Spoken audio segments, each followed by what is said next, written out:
Hi, kitty cats. The acronym used to describe experiences outside the cisgender and heterosexual continues to grow. As we add more letters, are we being more inclusive or have we opened ourselves to leaving more and more people behind? Personally, I use the word queer to describe my experience, and today I'm going to be joined by two wonderful people from Outfront Magazine in Denver, Colorado. Pretty awesome. So, before we get to this, let me introduce the stream. I am Amethysta Herrick. I am an author and a podcaster. I'm just going to give you some links here. Usually I'd have them sitting below, but since I have some people joining me, I changed up my overlays a little bit. My personal website you can find at amethysta.io. You will find all the social media networks that I'm on, and I hope that you'll follow me on everything for updates on what I do. My professional website is genderidentitytoday.com, and you can find all my articles, and the podcasts are published there. You'll even find this podcast published there when we get there. And I also publish work from other contributors. So if you like this content, I hope that you will consider subscribing, because you can get a subscription for as low as $2 a month. Not too bad. And if you would like to contribute like material, articles to Gender Identity Today, you can contact me through my personal website contact page. And again, that's amethysta.io. And the last thing, you can go to coffee.com/amethysta. And if you want to send a tip, you can do it as you see fit. Of course, there's also Twitch rewards, whatever we call those, and then YouTube bits too. So, all right, let me say hello to the people that I know are here. First of all, hi, Genevieve. Good to see you. Margie, also good to see you as well. The start of Sunday in preview land. Crazy.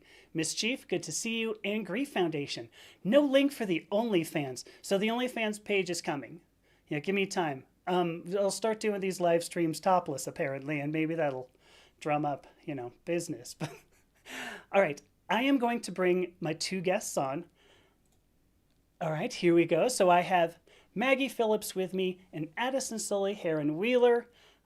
Hello, folks. Good to see you here today.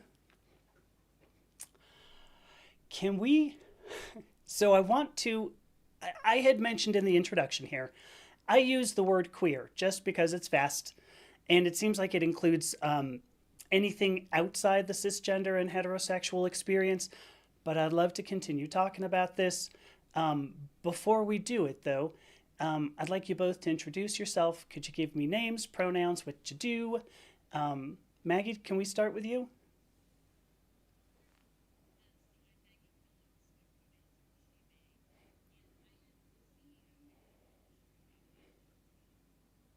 Cool. Go ahead, Addison.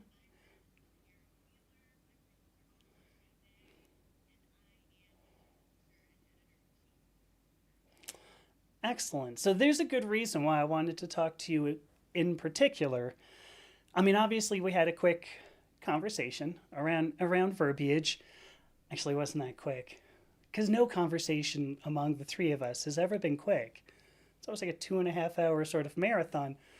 Um, so let me ask this question too, because I said that I use the word queer, but like Addison, what verbiage do you use to describe the community?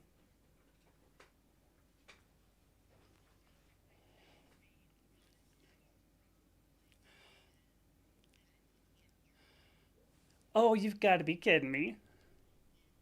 Well, thanks. I'm getting the same thing that they can't hear you. All right. Why not, I wonder? Going to B2. I'm going to feel like a goof if that doesn't work. Isn't this B2? See, this is the oh my gosh. All right, well, hey. So I was doing it wrong, everybody. Maggie, would you like to start over? Could you please give and somebody tell me if yeah. All right, no Yeah. audio. I'm hearing everybody. Go ahead, Maggie. My apologies. This is the first time I've had guests on this live stream, right, folks? So go ahead, please. Um, Seems like technology is not always our friend. I'm Maggie Phillips. I'm the CEO and co-publisher of Outfront Magazine. Thank you. Go ahead, Addison. And I'm Addison Herron-Wheeler. Pronouns are she, they. We both use she, they pronouns. And I am co-publisher and editor-in-chief of Outfront Magazine.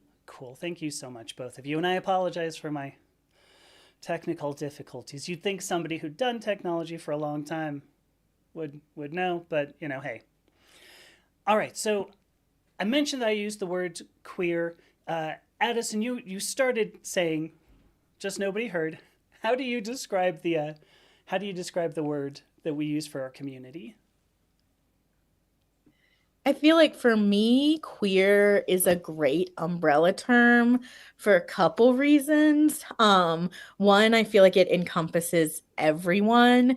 And so whether you're two-spirit, whether you're, an ally, but you're questioning, the whole community can fall under queer. It's also quick, and you don't have to have a super, super long acronym without worrying that you're leaving anyone out. You also don't have to disclose a lot of personal stuff, like saying you're bi or trans or lesbian. You can just say I'm queer. Right. That's why I love it. But I do recognize that it was used as a slur for so long, and it's a reclaimed word. And I know that's why some folks have a problem with it still. Yeah. Yeah, agreed. So, Maggie, what about you? So I also like the word queer when I'm in a more professional situation, like if I'm selling or if I'm speaking to a group of people and I'm not sure how they feel about the word, I will often lean towards LGBTQ plus. But I recently heard someone use the term Q plus, which Yeah. I like shortening it to that, and I hope that catches on because that kind of makes sure it adds everyone else. And Q can be viewed as queer or questioning, but yeah, let's just get the whole alphabet in there. And I know we talked about how some people don't like labels and they like to use the word queer as their own self-identification because they feel like that encompasses their identity journey because we tend to evolve over time and Right. understand ourselves better. Some people don't like labels at all. Personally, I found labels to be very helpful because I didn't have that language. And coming out late in life, it was really comforting to me to know that there were actual words that I identified with and definitions that I came to understand, and it helped me understand myself better as well as other people. Yeah. No, I stand with you on that. It is good to have a label to understand ourselves. Before I move on, let me actually recognize a couple of comments here. So, Margie is saying Q plus is a great idea. Good. Thank you for that input, Margie. I also Senor. I don't know if I'm looking at Senor IT or Senor It. Just had an orchiectomy and a scrotectomy. So go you. Hopefully that feels good. Hopefully it wasn't just like 20 minutes ago and you're like, I'd better jump on a live stream because, get some rest. But stay here too. So I want to ask the two of you, Maggie and Addison, is having a word, because like when I was growing up, I just called myself a transvestite because I didn't know any other word. Transgender obviously made a whole lot more sense because it doesn't encompass it encompasses more than just the clothes I'm wearing as vestite would. But for the community, is it important that we have like one word that describes everybody? Do you think that's something we need to do? Do you want to take that first, Addison? It's kind of tricky because I can see both sides. As a Libra, I can see both sides of most things. That's like kind of my quandary. But definitely, I think it's easier and I think it's helpful. And I know a lot of people do like to say LGBTQ2IA plus. Yes. I can barely say that clearly and like concisely. And I run a queer publication. So I don't know that it's reasonable to expect everyone to just rattle that off. And then, of course, I know there are some other letters that aren't even necessarily included in that. And then Yes. it's like, if it gets longer than that, that's ridiculous. However, I also think it's important to acknowledge that people don't have to identify with any label. So if queer doesn't feel good, if Q plus doesn't feel good, if LGBTQ or the other really long one I don't want to say again don't feel good, like that's fine. I think it was getting associated negatively for a little bit. Folks that were like, well, I'm just gay. And it was almost like, okay, you're a bigot. Why are you just gay? But I get it. I don't think it's a bigoted thing because some folks are like, I identify as gay. I don't really like queer. It was a slur used against me. I'm not a member of this Right. or that community. I'm just gay. And I think that's fine. I feel like whatever works for someone is fine. And that's why the editorial guidelines that out front is we use LGBTQ plus, we use queer, but whatever someone uses for themselves, we adopt that. Oh, good idea. That's a great idea. Um, so Maggie, I know I'm only saying this because Addison said it first. I heard something about Gen X. There was the Gen X OK before we went live here. I'm Gen X too. And I remember growing up, yeah, queer was a huge slur. Like you didn't use that. You know, if you did, like you really didn't like somebody. Do you have that same because when I first started hearing somebody use the word queer, I was like, that doesn't describe me. That's a mean word. Do you have the same sort of visceral, like tightening of your stomach kind of response to the word? I don't. And I Good. think that it people just used the term gay as a slur when I True. was young. And so the term gay or queer didn't make a whole lot of difference to me. I felt like that was just both of them were used as a slur. And Mm, they used the term Jew as a slur too. So true. the it was very rampant for them to just pick any any word that would be derogatory and make it derogatory. And I think that you can still do that. Like people still do that. Um, I also know someone who prefers that people that are not in the community shouldn't use the word queer. It makes them Mm, uncomfortable. mm-hmm. And I think that all of those things are valid. We all have different experiences that we came from that we, you know, get triggered by things because of what we went through. And those feelings are valid. And it's just like pronouns. It's you just ask what someone's comfortable with. I do think that it's a good idea to have an umbrella term. And I think that's one of the reasons why I like Q plus because it doesn't specifically say the word queer, Mm-hmm. but it's an umbrella term that can shorten it. Um, and then one of the things that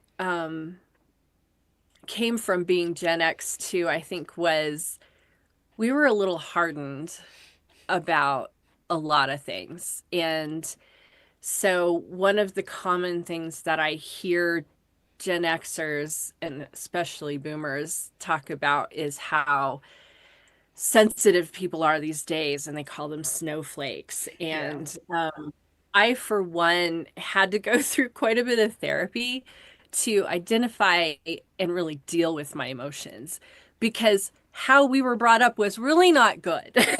It Mm-hmm. really isn't a good thing to not ever get offended or not be in touch with those things that really bother you because if you ignore them, they just pile up and they eventually come out in negative ways. And usually it's taking it out on someone else. And Right. so I'm glad that I've evolved a lot more with the younger communities. And I've been told that by people my kids' age that I have always kind of thought as a young person or thought had a young spirit. Yeah. Um, I and I think all that really is being open-minded and being empathetic and really trying to understand people.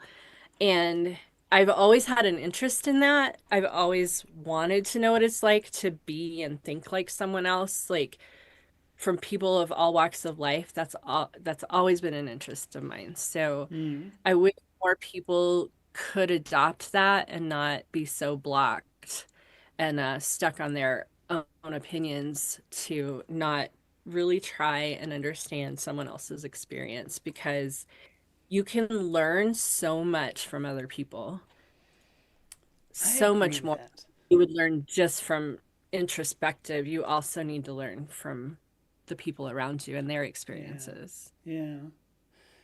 We got a really good comment here from Grief Foundation through YouTube, who says the problem with the word queer is that it's been diluted so far it has become meaningless. I think that I would say the same about the acronym. I mean, Addison, because I've heard 2S LGBTQIA plus. And yeah, that's a whole lot of syllables. And then I end up saying, well, because we put the plus on there, which is supposed to cover, anybody we missed with with a letter in the acronym.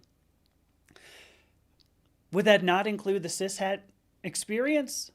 I, I wondered if that became meaningless as well. But I want to move on to the second half of this before I ask you to respond to that. The other thing says probably the only thing one could say about a queer person with certainty is they are not Republican. Ooh. What do you think, Addison? I love that. That's hilarious. I do think it's kind of become like a leftist umbrella term Mm-hmm. of like, I'm just outside the norm. I would say that's what I like about it.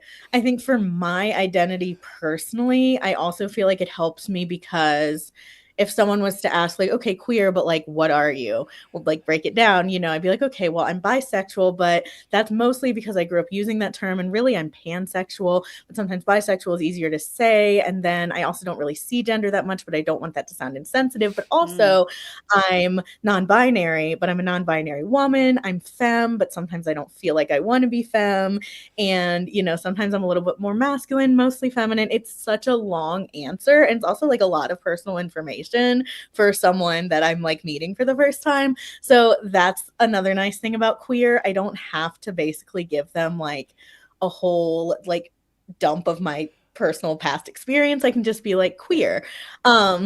And I think that's what's kind of nice is that sometimes people do have such complex identities inside of them that it's like hard to, it's like, am I bi? Am I pan? Am I non-binary? Am I one or the other? Am I any of those things enough or not enough or too much? And it's like queer just helps me feel more valid. But I also totally understand why if someone feels like they have a more solid, like, I'm just a lesbian, I know I'm a lesbian, I've always been one, always will be, like, they might just want to use lesbian, and that's okay. But I still think the queer community is like a nice umbrella term to kind of Right. encompass that. I also think it helps, like, for example, my husband is pretty much a cis straight man, but he's in a polyamorous relationship. He's polyamorous. So then a lot of straight people are like, huh, that's weird. So then it's like, okay, that's where the queer community comes in. He doesn't necessarily have to be non binary or gay, but he's not as vanilla maybe, so then queer comes in. So I think I like it for that reason, but I do understand how it can feel so all encompassing that it can feel like we're getting lost within that giant rainbow Yeah. umbrella. Yeah.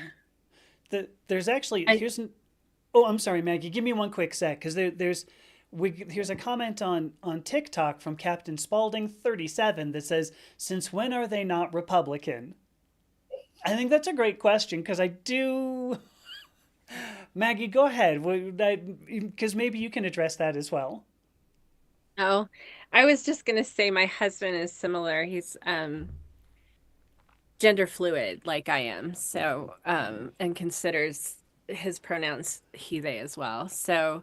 Um so that and he's very much in touch with our community and a very great ally to a lot of people.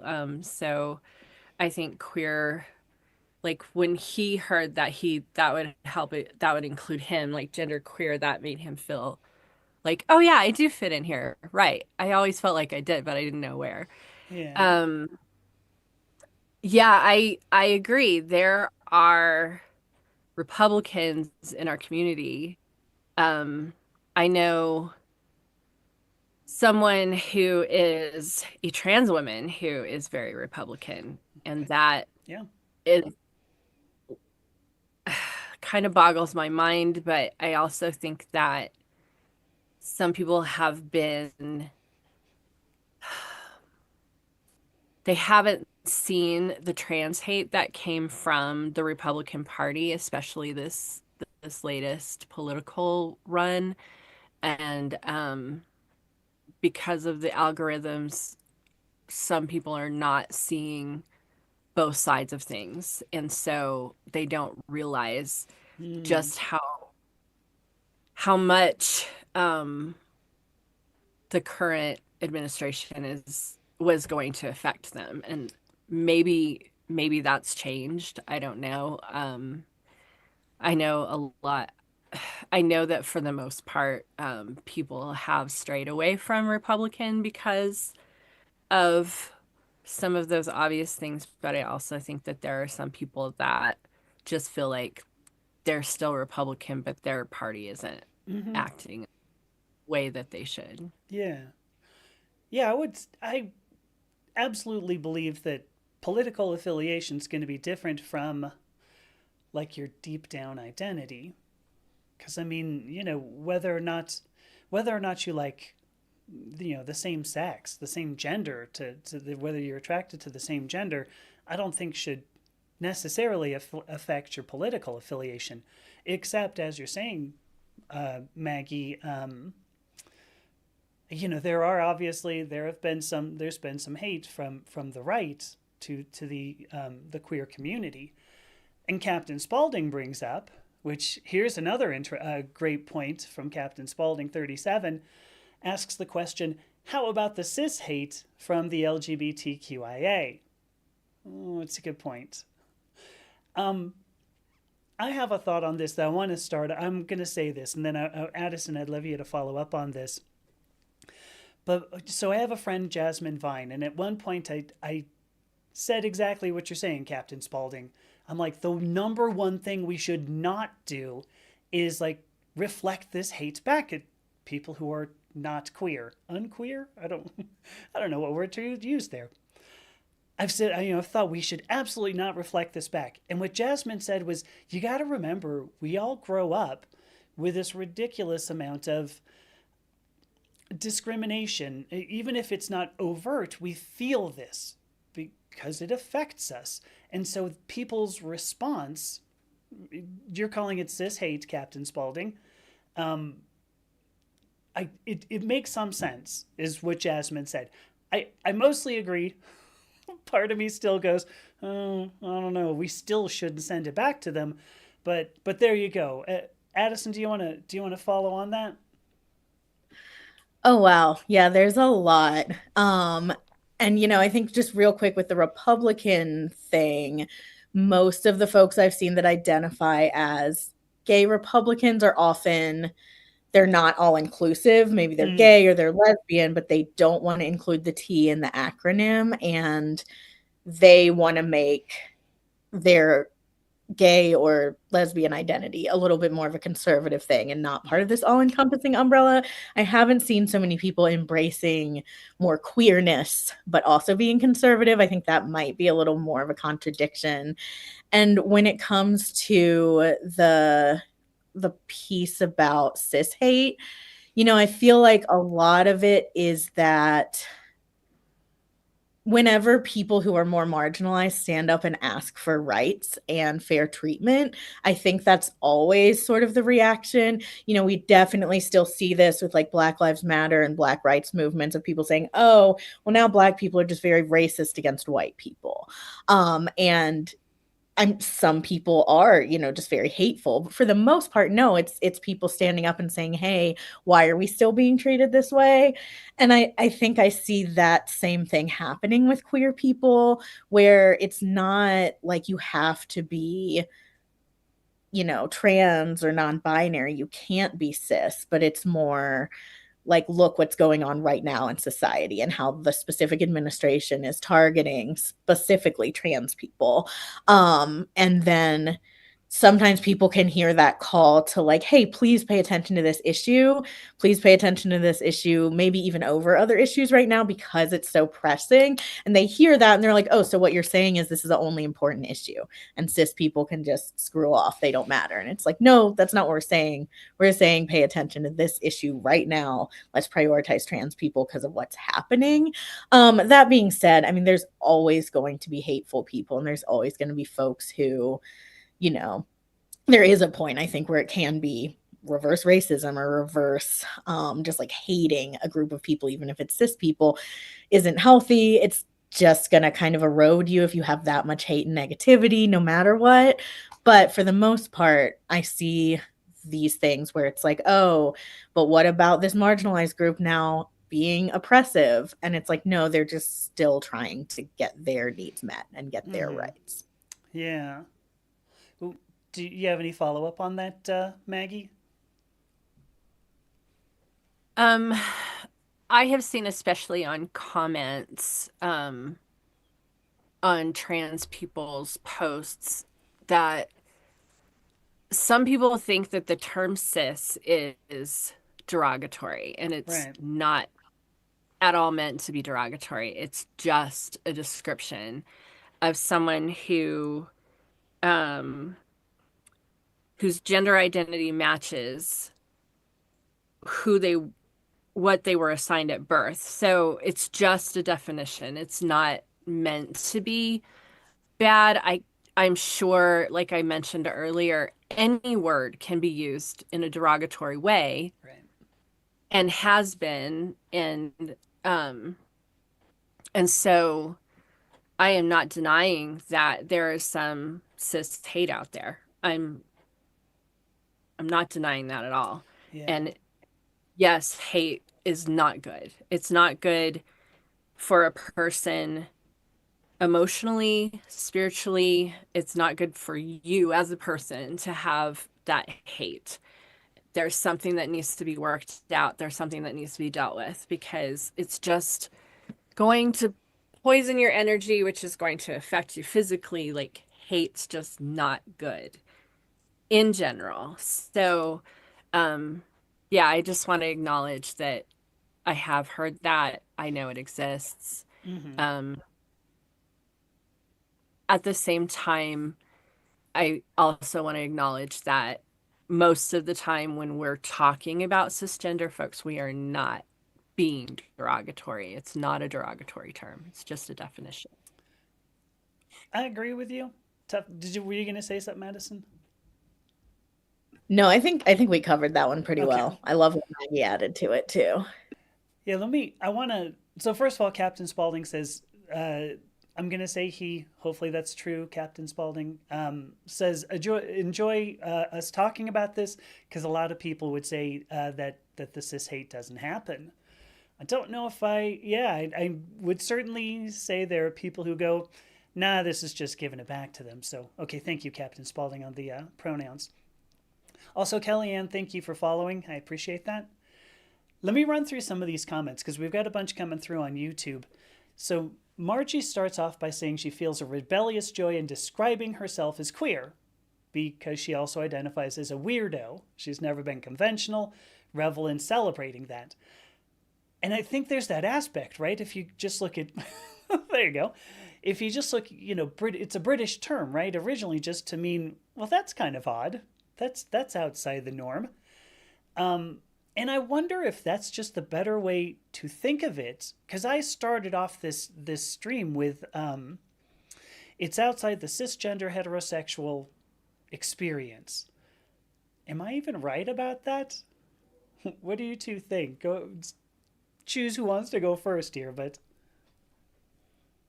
yeah, I can start. I definitely resonate with that too. Because I also, identify as an alternative person. I have piercings, I have tattoos, I listen to heavy metal, things like that are also considered weirdo, queer.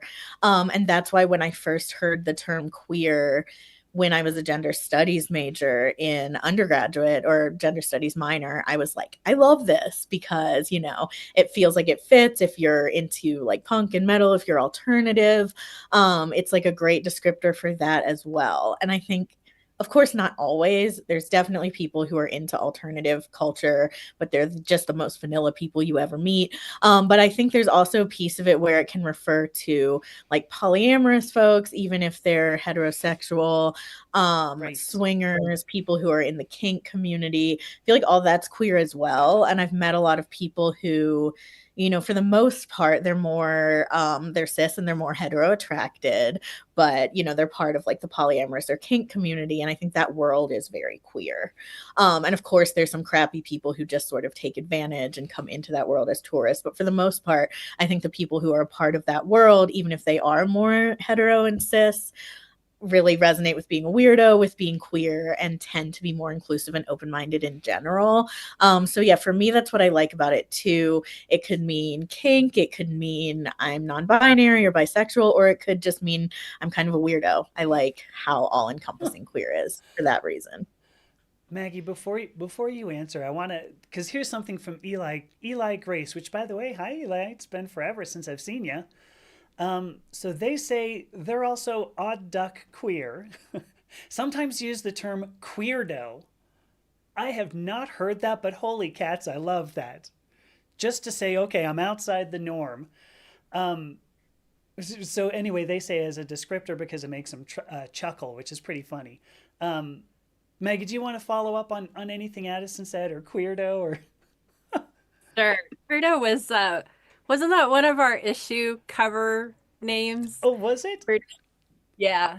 Yeah, I like that term too. Oh gosh, yeah, I've been a rebel my whole life. I never agreed with conformity.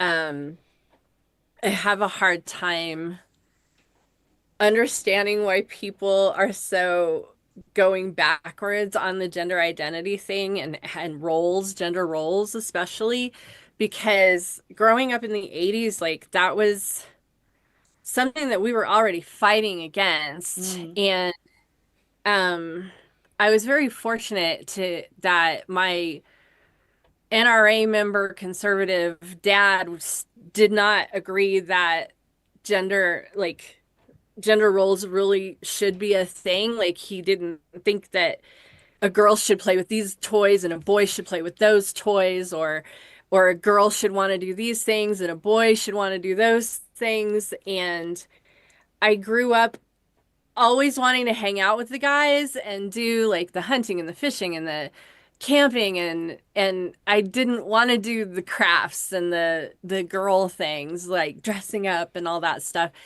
Occasionally I will, but not, I mean, for the most part, I just wanted to go outside and play and have fun. And even as a teenager, when I got real crazy and weird with the way I looked, I was always trying to rebel and look different than everybody else. But I was obsessed with Prince, and when he talked about everyone having a masculine and a feminine side, and that you need to get in touch with those. That made total sense to me. And, the whole 80s movement in entertainment, and we started seeing more and more androgyny and more people coming out or being non-binary, even if they weren't using that language yet. And so to see us going backwards is so weird to me because I'm like, mm, we came so far, and that's part of how I came out. And I always felt like I identified better with the outcasts and the geeks and the people that were not conforming with what the rest of society thought we should be. And so to see a movement where that's swinging back to, I'm just going to call it what it is, white supremacy, Christian dominance, is like boggling my mind mm. because we've learned so much and we progressed so much, and then all of a sudden it was like skeet, no, let's go back to this, and you need to be a cute little wifey, and you need to do this and you need to do that, and you need to be a man. And like, no, both of those concepts are terrible. The men are having trouble dealing with their mental health because they were taught not to, and they're told that that's not manly. And then the women are being shoved into a conformity that they don't necessarily want to be in. And like so much of us are on the spectrum because it is a spectrum, whether you want to identify that or not, it's just truth. Whether you want to accept it or not, it's just the truth. And it's always been that way. And I don't know why people are fighting to put other people in boxes and put themselves in a box. Like, let's all just be who we are. Is that okay? Yes, it is. I don't care whether it is or not. I think that's a great point. And there are a couple of comments that we've gotten here that actually I think sort of fall into that. So first of all, Nijo's here. So hi, Nijo. I didn't want you to think I didn't see you. So hi. So Nijo also has said she'll use the words the alphabet mafia. It's not Yes. so horrible. I've used the word the rainbow. The rainbow seemed like it was pretty generic. But what you had said, Maggie, and this falls into what I think Grief Foundation says in his comments. So it says, so is there no room for political diversity? Is LGBTQ now by definition a leftist community? And I'm going to say no. I love this idea, Maggie, that you say, why do we have to put anybody into boxes? Then why do we need this term? Why do we need LGBTQ? Why do we need queer? Why do we need Q+? Why do we need those? Maggie, do you want to start that off?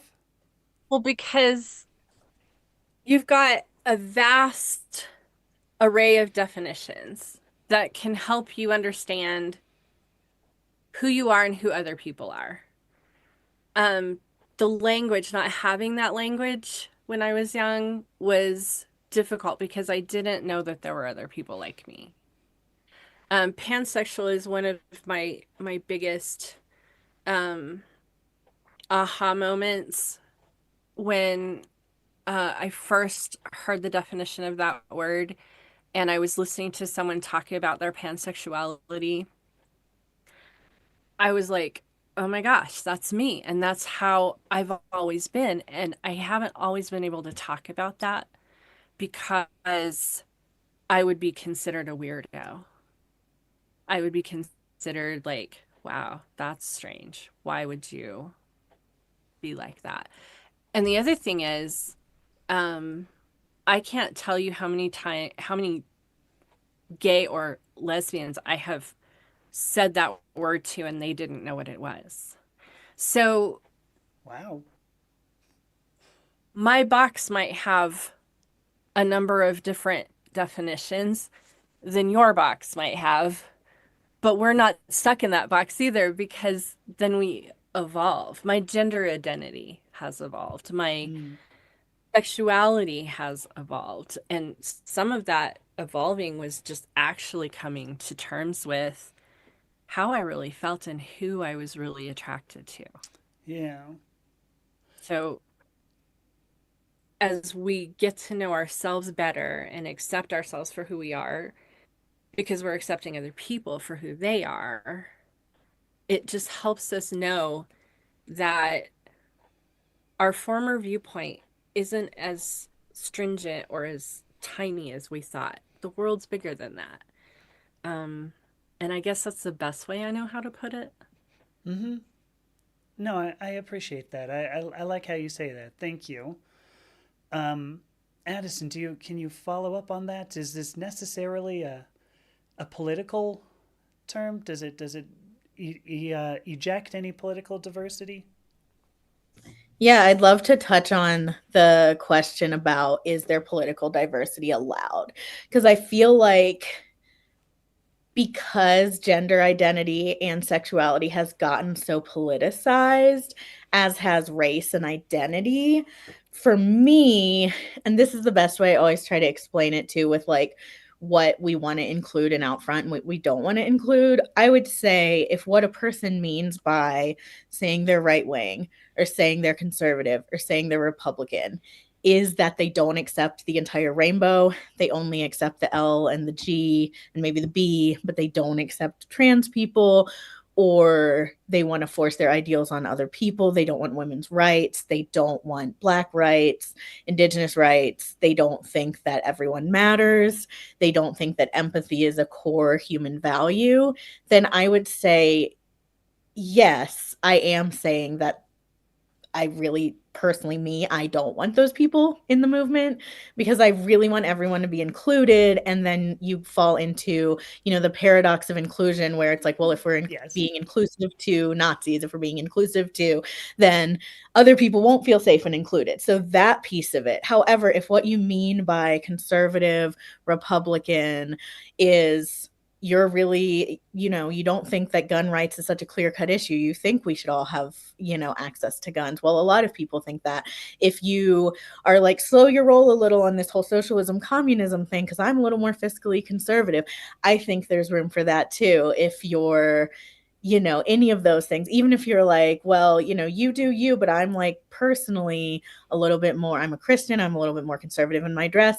Great, you're welcome in as well. But if what you mean by saying, no, I'm Republican, I'm right wing, is that you think by saying that women deserve less rights, don't deserve to make choices about their body, if you think that trans people shouldn't be included, then I feel like it becomes that paradox where it's like, well, you're saying that other people that are in the movement shouldn't be able to have equal human rights. So that's where it becomes a problem. Yeah.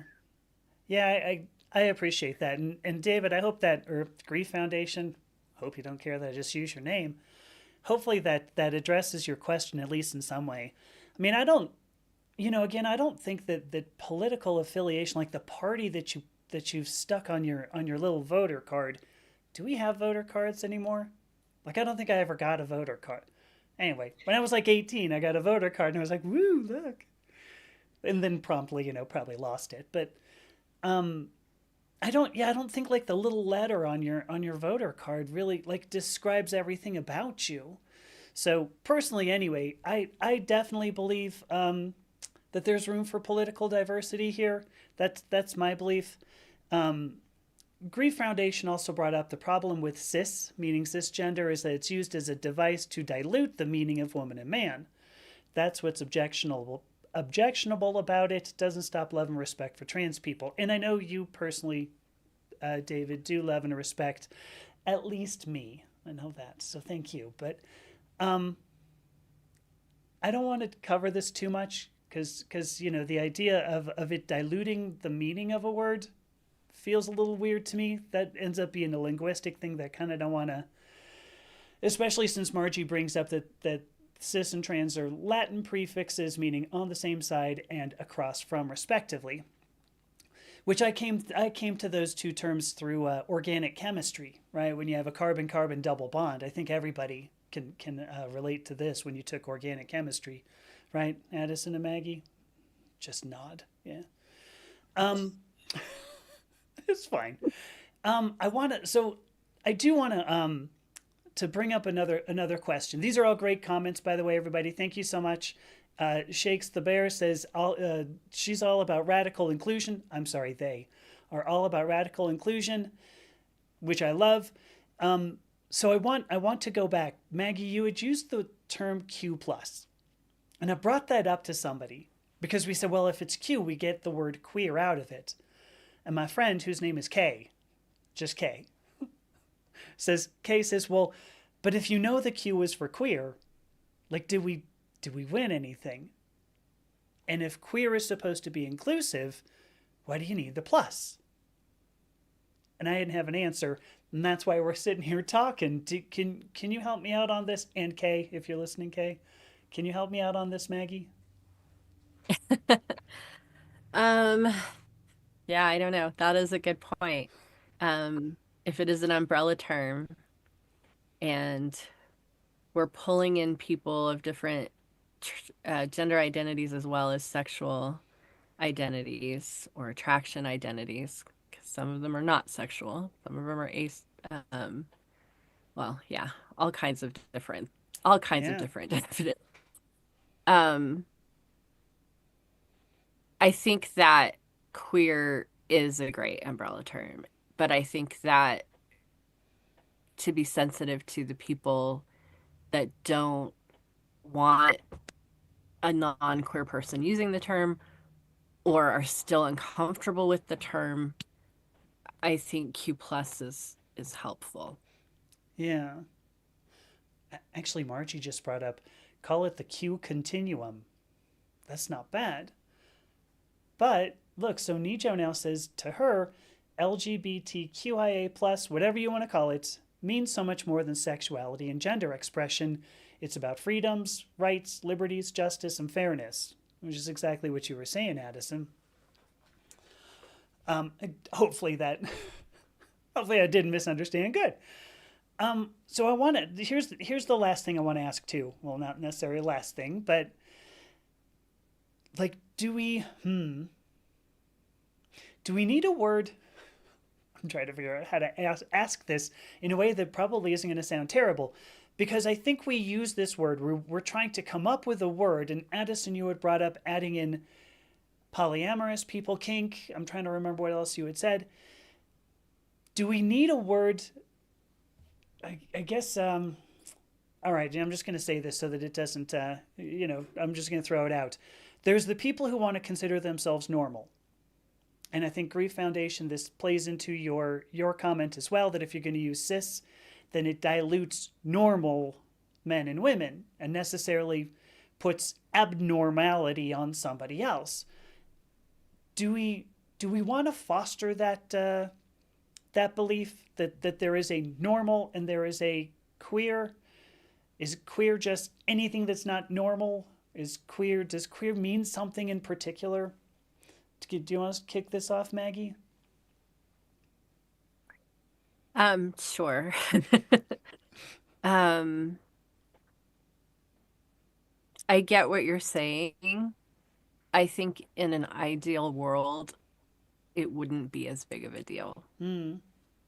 In an ideal world, um, it would be just as normal as normal. So I think that um, our movement is necessary in order to build equality and equity, just like um, any other civil rights movement. There shouldn't be a need for it, but there is. And um, so maybe diluting, if you want to call it that, is a good thing. Maybe as it becomes more understood and less hated or discriminated against, then maybe it won't be as big of a word. Maybe it won't. So I am of the opinion and belief that nothing is normal. And everything is normal. So um so who gets to define that? But this is also coming from the rebel who has never wanted to conform to society. So that, but I also think that that's a good thing. I mean, that's one of the reasons why we make advancements in science, is because we don't want to accept just what we know. We always want to know more. So it's a good thing to always have an open mind to learn and understand more, is my, in my opinion. And the movement to get more towards equity and equality is to make that more mainstream, normal, whatever word you want to use for it. Yeah. What do you think, Addison? Yeah, first of all, I just want to call it the Q continuum comment. I call it the Star Trek reference. I love that. And I've definitely heard that used as well by queer Star Trek fans, which I love. But yeah, when it comes to, okay, if queer is making us weirdos, it's kind of highlighting that. I think for me, it's kind of the difference between there's stuff where we kind of want to lean into being weirdos and we're like, hey, I'm doing this, I'm putting this out there. I don't care if you think I'm a weirdo, I know you will. And then there's other things where folks want more acceptance. Like for me, I have tattoos. Sometimes I wear shirts of a metal band. I know that'll get people like looking twice, like, oh, that's an alternative person. That's fine. What I don't want is for someone to think that, oh, you shouldn't be holding hands with that woman. Oh, you shouldn't, be queer, but also be married to a man. And I think, like for you, Amethysta, you have purple hair. You probably are like, I don't care if people look twice. I think it looks great. Yes, it makes you stand out. Yes, it makes you weird. Yes, it makes you different. That's great. And it's awesome. And it's something you're choosing to do. However, you are a woman and you just want to be seen as a woman and not like, oh, that's so weird though that you're a trans woman. So I think that's where it comes in with the definition of cis and saying that it dilutes the meaning of man and woman, because I just want to point out that cis men and women are men and women and trans men and women are men and women. So I feel like it's just different, but it's equal.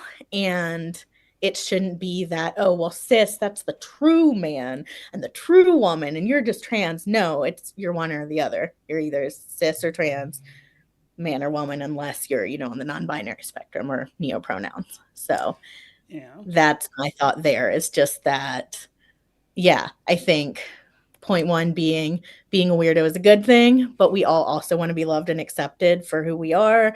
And point two being, I think that words are just here to help define, and there doesn't need to be a hierarchy where, oh, you're just a normal man. Oh, well, you're a trans man. Like, that would obviously be offensive. I think most people could hear why that would be offensive. So that's why cis and trans are necessary.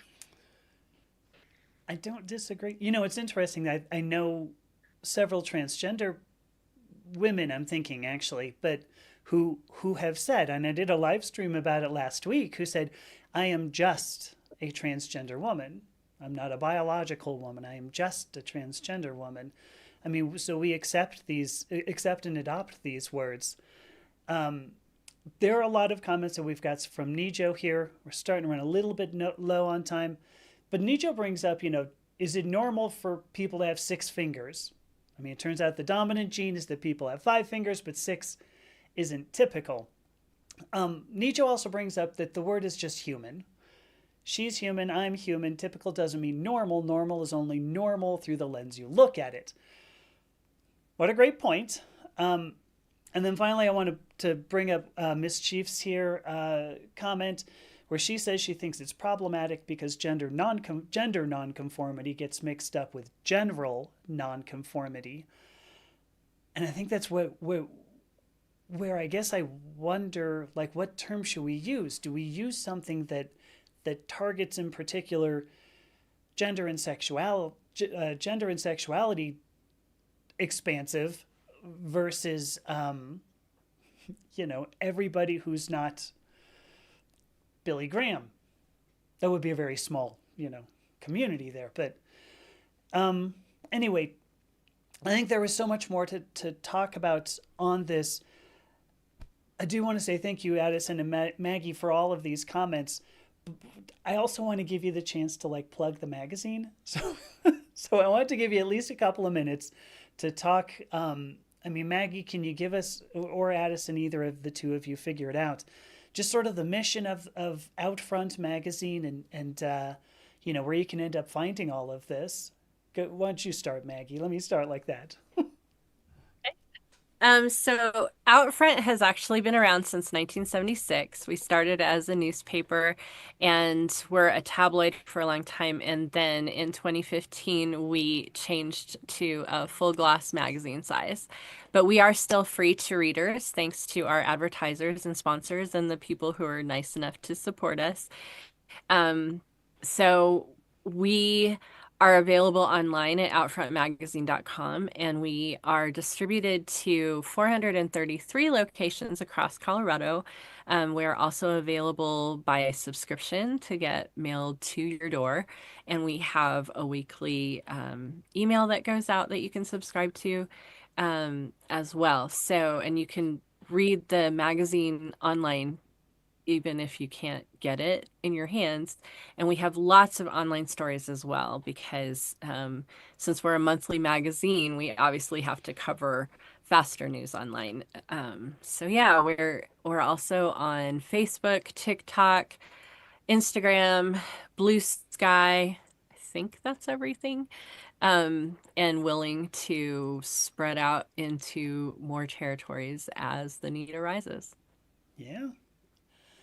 Addison, I asked the mission too. Can you give us a rundown of the mission of Outfront Magazine? Yes. So we have been serving the LGBTQ community since 1976. We've gone through a fair number of mission statements, and the one that we found that works the best for us is amplifying queer voices, because it's really what we're doing. We're giving a platform to queer voices. We're not completely speaking for them. We want to profile them. And then for our more client facing mission statement, it's connecting businesses to the queer community. So those are kind of the two sides of our mission. And a really big important part of our mission, and the reason the word queer is involved in it, since we've been on that topic this whole day, is because we are not just, for years and years, there were LGBTQ magazines, but they were really like gay men's magazines. And Mm. every now and then, like a special feature about a lesbian or a transgender person, and it probably did use the word transvestite or drag. But we are truly queer. Like, we highlight men, women, non-binary folks, drag queens, people of all different races, ages, sizes, orientation. We try to give a special spotlight to trans folks and marginalized folks, and really just cover that entire rainbow that is the community. Beautiful. Thank you so much, Addison. All right, I'm going to. I want to start saying goodbye to people. I just saw Matt Adlin just made it. Hi. I don't know when that comment came up. Probably like 30 minutes ago, and I missed you. I'm sorry, Matt. Thank you for the hearts. It's interesting. Matt says here he's gender conforming, but generally non-conforming, and I think that's a lovely way to say that. So let me start plowing through people here. I know we had Captain Spaulding over in TikTok. Tracy Makes Art. Good to see you. Cat Fry. Matt, thank you. On YouTube, sorry. Genevieve, good to see you. Margie, Miss Chief, Grief Foundation. Nijo, I know I missed. Oh, Eli Grace. I thought there was. Oh, Shakespeare, there we go. Got it. Woo, I think I got everybody. This was a great conversation. Thank you so much, Maggie and Addison. I'm really glad that we can have a conversation about this acronym, because it does feel like we're sometimes we go in circles, and I appreciate the both of you being so honest and open and willing to share these thoughts. So Maggie, thank you so much. Addison, thank you so much. Any closing thoughts you wanna give us? Maggie, do you have any closing thoughts? Oops, I'm dropping stuff on my desk. Just thank you so much for having us Yeah. on here, spreading the word about us. I really appreciate everything that you do, and thank you for letting us be a part of it. Thank you. I wasn't looking for compliments, but what about you, Addison? Yes, I will echo that. Thank you so much. This was especially fun. I hate talking about myself, so I usually hate being interviewed, but I love having like more philosophical, political. I'm a gender studies minor, this is what I do for a living. I love having these kind of conversations, so this was especially delightful. Good. Thank you so much. I'm still seeing a lot of good conversation going on in the comments here. I'm glad that we could all have the opportunity to put our opinions in here, because I do everything that I do so that we can have these somewhat uncomfortable conversations, and so I'm glad everybody here had an uncomfortable conversation with me. All right, gonna start shutting it down. I'll give you the heart. First I give it to Addison. Here's a heart for you. Here's a heart for Maggie. And then here's a heart to everybody on TikTok and on YouTube. Thank you so much. Oh, I should do it on the side, huh? Oh, look, that Oh was yeah, fun. There you go. All right. Thank you so much, everybody. And I will see you next week. Most likely not with somebody else, but I will see you next week. Bye.